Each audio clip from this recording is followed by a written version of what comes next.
The numbers speak for themselves. The average cost of a detached house in Ontario's capital city jumped to nearly $1.2 million in August. And the average price across all types of homes in the city now sits at $678,000. To consider whether city living itself has now become an extravagance, we welcome Melanie Hare. She is urban planner and partner at Urban Strategies, Inc. Ben Myers, Senior Vice President of Market Research and Analytics, Fortress Real Developments. And Jay Pitter, placemaker and co-editor of Subdivided, City Building in an Age of Hyperdiversity. Good to have you three around our table here today for just, frankly, a ridiculous discussion. Homes in this city costing $1 million and more now is just unbelievable. Let's get the table set here with this from the New Yorker magazine. Cities that planners thought would hollow out and become obsolete have instead become magnets for increasing concentrations of wealth. The more expensive they are, the more closed they become to everyone but those who already have money, pushing them to become more expensive still. In turn, imperial cities become wellsprings of resentment, both for residents who can no longer afford them and for those who live outside and see the concentration of wealth mainly in the light of their television screens. Let's start with this. Jay, get us started. Has housing in Toronto become a luxury good only affordable to rich people? Absolutely. I would go a step further and say that housing is infringing on people's human rights. The United Nations has criticized Canada publicly for having a lack of social housing, for having inadequate supports for individuals with disabilities and mental health conditions, for having an increase in the homeless population, and perhaps most shamefully, for having inadequate housing for our Indigenous communities.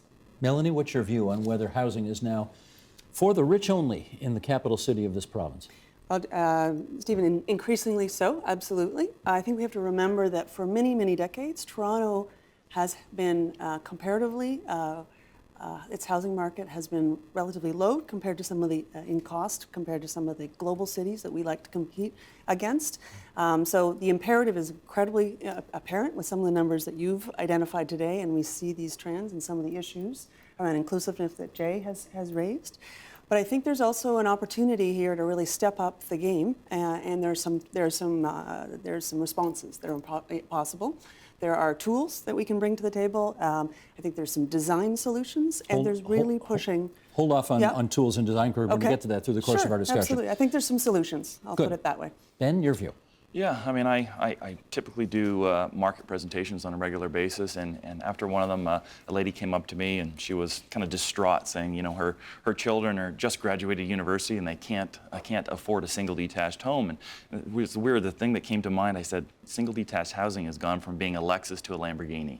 You know, so a two-income family could, you know, work really hard and move up and get something like a Lexus, but now it's a Lamborghini. It's almost not affordable whatsoever to buy a single detached home. And why that is well, we've run out of low-rise land. You know, there's just no more land in the city of Toronto to build on to satisfy the high level of demand that's coming onto the marketplace. Jay, let me play devil's advocate and push back a bit. The market is the market, right?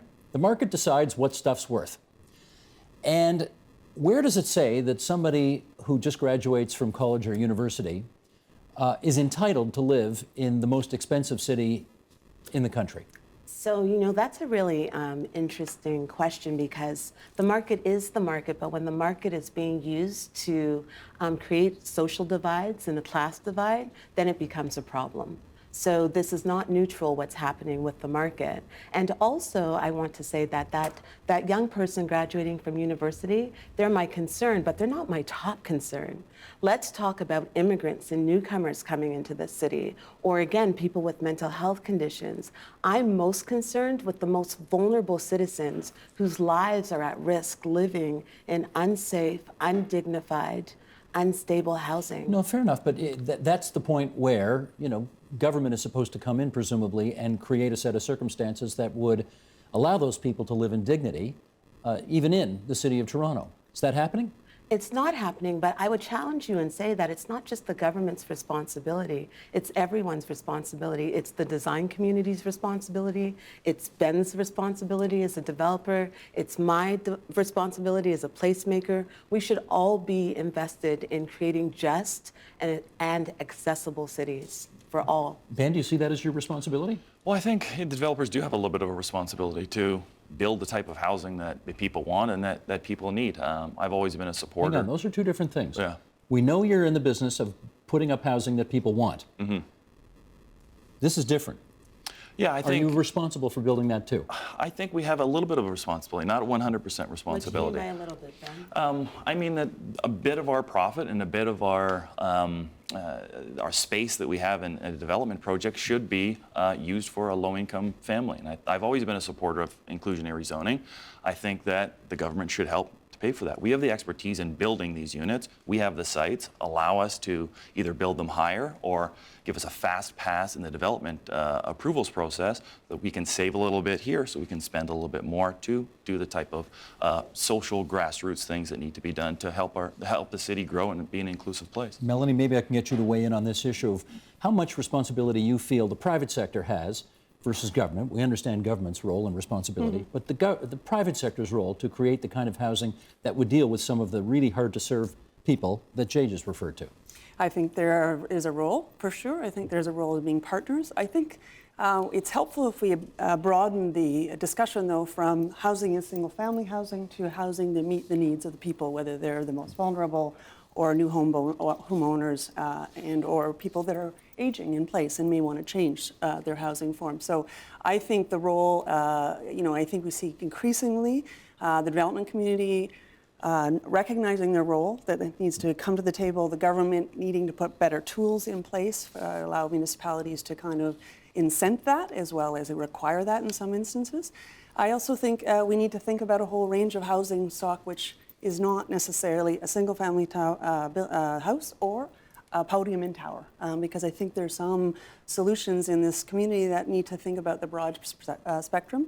New Canadians coming are a wonderful asset for our economy, for our communities, for the cultural diversity, and they come with very different expectations in terms of housing. So I think we also need to shake this the myth that housing the luxury of housing is only single-family housing. I think there's a whole range of housing types and units that can come forward. And presumably affordability is not just limited to home owners. Absolutely not. It goes beyond that. Absolutely not, yeah. Let's put some numbers up here. These are all courtesy of the Toronto Real Estate Board. And Sheldon, if you would, we can help put a little more flesh on the bone here. The average price of a detached home in Toronto has risen, as we suggested in the intro, north of $1.2 million.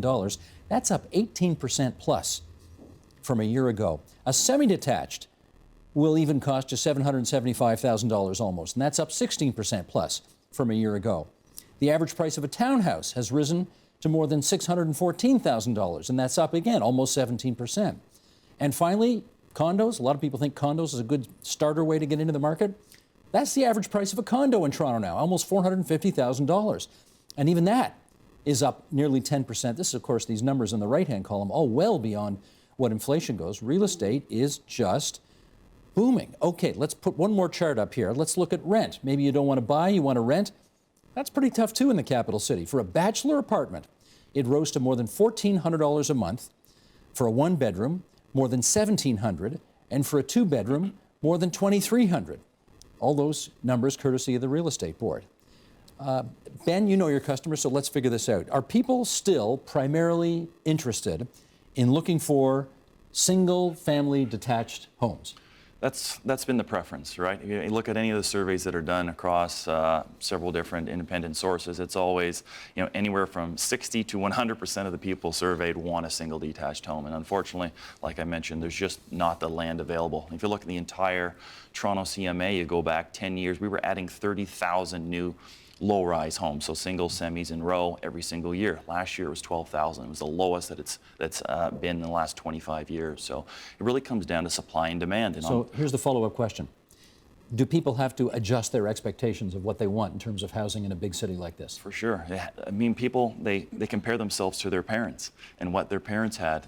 And if you look at the Toronto that they bought into, it's a significantly different place now than it was those years. There was just not enough property for everyone to have one.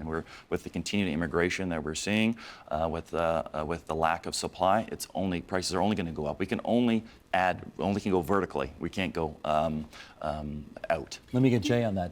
I'm having some trouble with the way that we're centering relatively affluent people in this conversation. So I'm going to go back a step. My mother immigrated here decades ago, and I lived in social housing as a child. And, as you know, the resettlement process is quite difficult. But after some time, she was able to become re-educated, save some money, and purchase a home so that we could move out of social housing. I want to stress to you also that the social housing community that I moved out of is a community where I witnessed an underage sex trade emerge when I was 12 years old.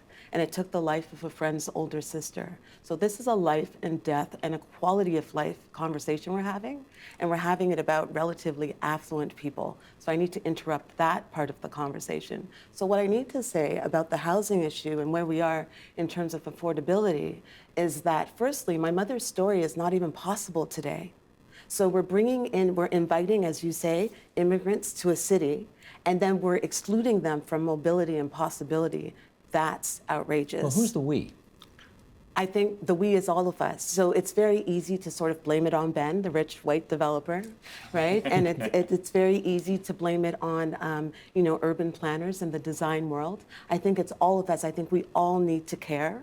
We all need to be better informed, and we all need to have more uncomfortable conversations about this issue. Jay, I think that's a really important point. I would just say, again, it's not as simple as, housing affordability is for folks in the greatest need. Nothing that I said was simplistic.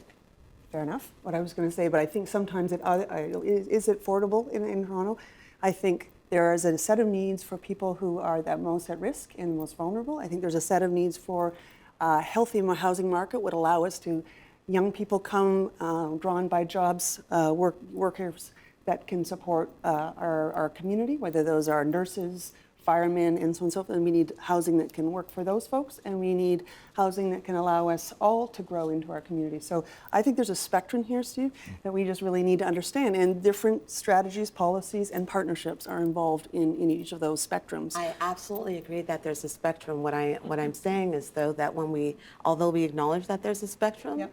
folks who have the most affluence and access and language to have this conversation are all too often centered in the conversation. Absolutely So I'm fair. here to represent the voices Yeah, that don't absolutely. get centered. So the numbers that we looked at on that screen, they didn't include numbers of the homeless population. They didn't include how long the social housing waiting list is. They don't include numbers of women who are living in domestic violence situations. They don't include numbers of Indigenous people who have inadequate housing. So I'm here to talk about that. And that is why you were invited today. That is absolutely why you're here. This issue of housing in Toronto, though, has gone beyond the traditional communities that have a tough time getting into the market, and it now seems to be a phenomenon that is affecting darn near everybody. That's why we're talking about it, because it's affecting the affluent. Okay, understood. So do we need to reframe our notion of what affordable means nowadays? I think we might, and I think we have to be more sophisticated in terms of how we're targeting that, because it does have very different means. I mean, we're one of the few countries in the developed world that doesn't have a national housing program. We have a very, very modest, if any, program in the province. When I first started in my career 25 years ago, I worked in the affordable housing sector for nonprofit co-op and affordable housing. That's when it ended in mid-90s. We've been living for 20 years, and I think some of this is the ramifications. Now we are suffering a little bit from the success of our city. It continues to grow and expand and be a magnet for investment, worldwide investment, where other places since 2008 in North America have seen a decline. But I think we need a much more sophisticated discussion about the range of needs, the range of people who should be part of the table, and moving that forward. And I think there also is a changing demographic and need. And the millennials, who many of whom we have some wonderful people in our office who arguably are of that age group, have a lot of promise and a lot of relative wealth. I don't want wealth, but and they still have trouble moving into the housing market. So, but they have a very different desire too in some instances. So- Home ownership may not be the solution for them. Sure. So let's talk about whether or not that, there's 100,000 people moving into Toronto every year. That's right. 100,000 new people, all needing a place to live. Yep. Is it even possible to make, given supply and demand and Yeah. given the pressures on the housing market as a result of that kind of influx, is it even possible to consider making homes more affordable? It's difficult, obviously from our perspective, for 100,000 homes, 100,000 new people, you need 40,000, at least 40,000 new homes to house these people. And you look at my job, well, I have input costs that are fixed, labor, and obviously land prices are only continually going up because there's less land to buy, right? So there's these inputs that we can't change, so it makes it difficult to lower the price any lower than it already is. So there's this group that you're talking about. We can't service in the development industry. It has to be subsidized in some way through the government, and how that happens, how we can get involved in it, that's up for question and up for the debate. The partnerships that You used a you're term a mentioning. while ago, inclusionary zoning. Take 30 seconds and tell people what that is so- and whether you think that would actually change anything. Yeah, so essentially, each development project, typically a high-rise development project, will include some either social housing, rent geared to income, some type of affordable units within the project, either completely separated or mixed within the entire building. Which you, the developer, And, are presumably supposed to subsidize. Yes, so we would put some of our money into in a trade-off, in an exchange for either allowing higher density within the building, more units, or some type of what I say, a fast pass, or to get us approved quicker. Obviously, time is money. The faster we can get approved, the better. So this has to be some type of trade-off there, because obviously the margins are the margins. We need to maintain those, or we can't build the project. So Jay, is this is that a relatively good option going forward in terms of trying to help the people that you are here representing today? I think we need many, many options. So I think that's one option.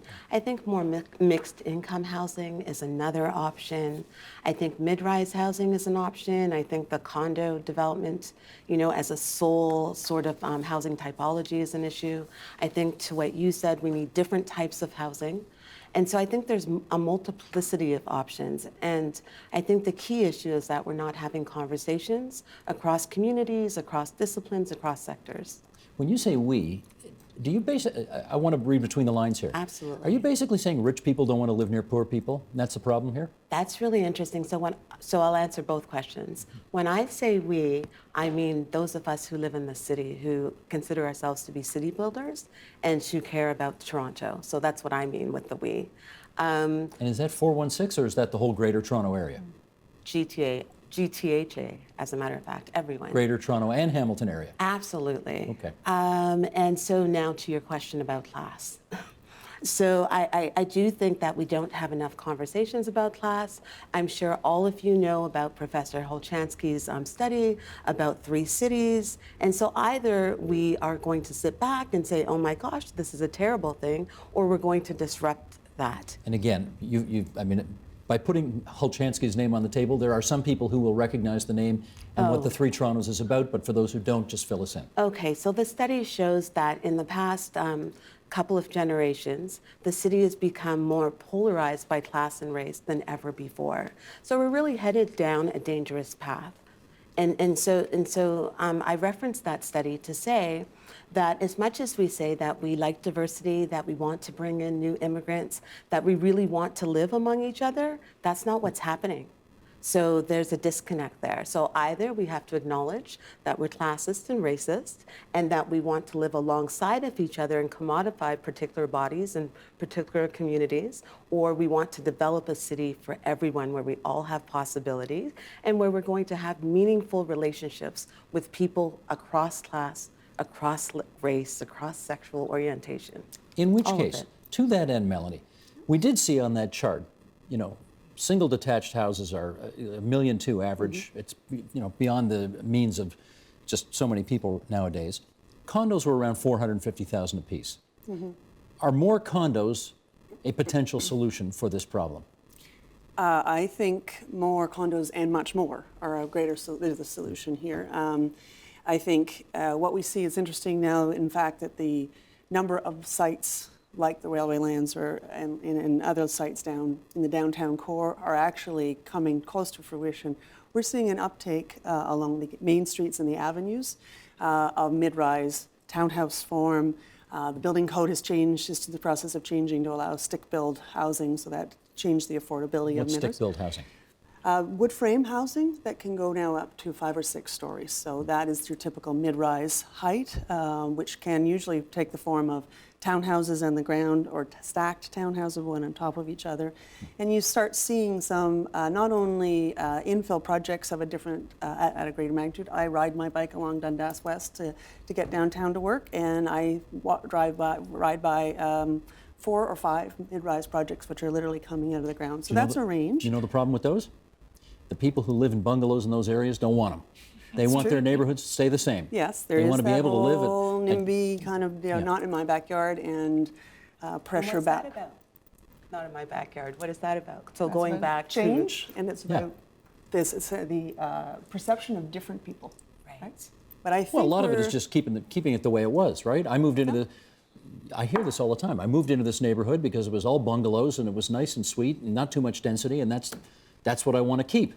Except, it's 2016 and we got a housing problem, and you live at Yonge and Eglinton, and 100,000 people are moving here every year. Right. So something's got to give, right? And a lot of them don't look like you. It's really important that we come to terms with this, that people, like as a city, we live alongside of each other across divided lines, but we're not truly living with each other. And I think that's so critically important. We need to take the conversation there. Can we this acknowledge- issue is as economic as it is attitudinal. Okay. Can we acknowledge that there is some racism at play here, but can we also acknowledge that there also may not be, that maybe people just like their bungalows and that's what it's about? I don't think it's solely racism, because I think it's really an intersection of place, race, and class. So many things. I think it's complex. And the Yeah. housing stock and whatever we provide is only one part of the solution, right? So you can put a mixed form of housing in any neighborhood, but what brings that community cohesion is usually, can people walk to, is there play space, is there common ground like parks, are there local amenities, or is everybody getting in their car and going out to do something else? Because those are the common grounds where people can get together, get to know each other, share stories over walking their dog, their children, schools, community amenities, how to access resources, and so on and so forth. So I think this has a play beyond housing in terms of the kind of communities we're building. Let's go beyond with this quote here. John Lawrence from Spacing Magazine, he's been on this program many times. He wrote not too long ago in Spacing Toronto, given the craziness of the residential real estate market, the dearth of affordable and decent private rental, and the chronic shortages and financial problems associated with municipally operated affordable housing programs, maybe we need to begin thinking seriously about significantly expanding the province's presence in the housing space. Okay, Ben, get us started on this. Should the province have a greater role to play in the housing market, as John Lawrence suggests? Well, I think they certainly can on the affordable housing space. I think, like I mentioned earlier, there's only so much in the development industry, only so low that we can get housing based off of the input costs that we have. So we need to service those people, and I think that should be one of the number one goals of our government, is because housing is your number one cost that you have. If you spend less on housing, you can spend more on food, you can spend more on all these other things that you need to, that actually helps boost the economy. And in terms of building more, there's two ways to help a supply shortage, right? You either bring down demand or increase supply. But if you increase supply, at least you're creating construction jobs and consulting jobs and all these other spin-off benefits that building new housing provides. And I think that's certainly something that they should push, not only market rate housing, but any type of social or affordable housing. And I would argue there's also a provincial role in terms of this is also an economic competitiveness issue, right? If we can't draw the talent pool or the diversity of range and skills in the labor force that can afford to live here, we are going to start to slow down on that ability to grow our economic means. So I would argue from a provincial perspective, there's a housing mandate, and the jurisdiction for housing sits with the province, even though they've tried to do their best to kind of download that to the cities. But also there's an economic argument, which sometimes, and what Jay is pointing out is there's a social community the people argument here in terms of. People are definitely leaving cities like San Francisco and Vancouver because they can work in these 18-hour cities that are much less affordable and still get a high income. So we don't want to lose people to a Denver or an Austin or top talent. We want to keep them here in Toronto because they can afford to live here. So let's help them afford to live here. Let's find out what that means. Jay, if there were a greater role for the province of Ontario to play in achieving some of the goals that you've set out, what might that be? I think I'm going to go back to what was mentioned about having a national housing strategy. I really believe that it starts there. What does that mean? So it's setting out like an imperative and some guidelines, which provinces could then amend to their particular situations, and municipalities as well. And it's also creating more flexible funding formulas for housing also. So I think we need that. We need an articulation coming from the top that could then again be implemented in community on the local level.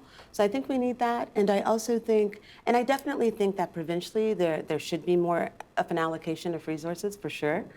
And I also think, so I'm going to go back to, oftentimes I think that when we get stuck, we go to government, that government needs to take more of a role. And I think that given the work that I do in terms of placemaking, I think that we need to figure out what all of our roles are and then how we could mobilize to get government to do what it's supposed to do, which is work for us. Okay. So that's what One I of would the say. ideas they had in British Columbia was a 15% tax on offshore purchases of real estate in the city. What do you think of that idea for Ontario? I don't support it, obviously. I mean, if we did have to do something like that, I would say only on low-rise housing, resale housing. A lot of the foreign buyers actually support the development of new condominiums. They buy in pre-construction, allow them to get built, and they rent the units out, so providing that needed rental housing supply. So if we're pushing them back, or we're saying, you know what, we're not friendly to immigrants, then that's an issue going forward. A lot of foreign buyers that buy housing is because they want to move here, right? We're just bringing forward demand. But I think the BC issue was they actually weren't buying to move here. They were buying just to be landlords, and British Columbians felt upset about the fact that, quote unquote, their land was being owned by people who had no intention of moving here. Yeah, and I mean, again, we don't have the numbers to break down where that sits, and I think it's the pure investor is actually fairly small. When you've looked at studies, and the National Association of Realtors did a study in the United States that showed the pure investor, pure foreign investors just buying to either hold it as vacant or rent it out is actually fairly small. A lot of it is they actually want to eventually move there, or they actually have ties here of their son is in school, or their relative, or in some instances, their wife is already living in that country, right? And the unit's been bought in their name. So I don't think it's a good idea. It's more about foreign capital in some instances, not actually the foreign buyers. So, Melanie, how about that 15% tax? It's happening in BC. Should we do it in Ontario?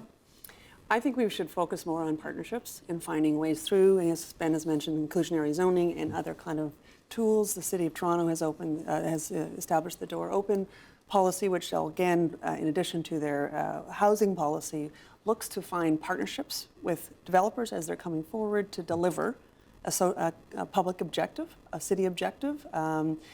So I think there are ways. I think we need to push that before we start putting more taxes on Okay. the How about citizens. apartments? More apartments? More rental? I Can we do think that? that's absolutely, and we see that the market has responded to that. You know, there are, for decades, have been rental housing protection policies in place to make sure that the rents don't rise too fast and that we keep that stock. But what we see in the last 5 years is almost every project we see coming forward in the core of the city has a rental component, some of which is affordable. Sometimes that's the way the developers are actually addressing the affordable side. But I think the broadening the house form and the tenure, so whether you're owning or renting, or you're in a cooperative circumstances, all of those are solutions that we need to kind of broaden the opportunity to kind of bring forward. Jay, you pointed out earlier in the program, you lived part of your life in social housing. For a lot of people, there's a stigma around living in social housing. Not everybody, but some people, and some of the social housing going up today is actually so beautiful that you don't even know that it's quote unquote social housing. But if there is a stigma around it, how do you get rid of that? Well, I think that firstly you address the repair backlog as a start, And I also think that mixed development is a really, I think that's the way forward. And I also think it's really complicated because now you have intergenerational poverty and intergenerational isolation. So I think it will take a really long time to undo that. Got to have upward mobility or there's no hope. Is that the idea? Absolutely. Lateral mobility as well. Like people who live in social housing can't even get first and last together to move down the street somewhere. So I think that's really important. But I think that as a model, it's a flawed model. I think we've all come to terms with that. And, having a concentration of poor people, that wasn't maybe the best idea. So I think we've come to terms with that. And I think the future is really about, again, living with each other and developing mixed income housing. Do you like what they've done with Regent Park? I would have to say I do. I do. I think that it's too early to weigh in. I think that the telling fact will be whether or not people who, the longer standing tenants and the new tenants, actually share space together in a meaningful way. So it's beautifully designed, but I think that the metric for great design is great community cohesion. And so that's what I'm looking for in the next decade. Melanie, I got a minute left here, and I do remember covering Queen's Park 30 years ago and the then Premier David Peterson saying that the skyrocketing housing prices in Toronto were quote unquote a sweet headache. On the one hand, it does indicate that a lot of people want to come here. Okay. On the other hand, it's very hard to break in. But here we are 30 years later still talking about it. Do we have to just make our peace with this, that this is the way it's going to be and that's life? I don't think we're going to change the trend. I think it is a positive trend, but I think we need a much more sophisticated palette of ways of dealing with this and thinking about the kinds of spaces we're designing, just as Jay is saying. Regent Park has some of the most spectacular community facilities, parks, and community amenities, whether you think about the Daniels Lightbox and all the rest. And I think that is a good model. I think we need to look for those. We need to look and push all our partners to forward. I think it's the paint box. The paint box, you're right. The light box is the TIF, yes. But I knew what you meant. But it's the same model, right? And Right. it's then being applied at the community level. And I think that's interesting. So I think it's a significant problem with a real imperative, but I wouldn't want to be going to backwards. I wouldn't want to be doing what I see in some of the American cities when we work in terms of struggling to get people to live downtown and some of the increasing disparities you see there. On that, I suspect there is consensus. Nobody wants to be, should I name names here? Nobody wants Detroit or Cleveland up here north of the 49th parallel. Okay, thanks everybody for this discussion tonight. Jay Pitter, Melanie Hare, and on the other side of the table, Ben Myers from Fortress Real Developments. Thanks everybody. Thanks, Steve. Thank you. Help TVO create a better world through the power of learning. Visit TVO.org and make a tax-deductible donation today.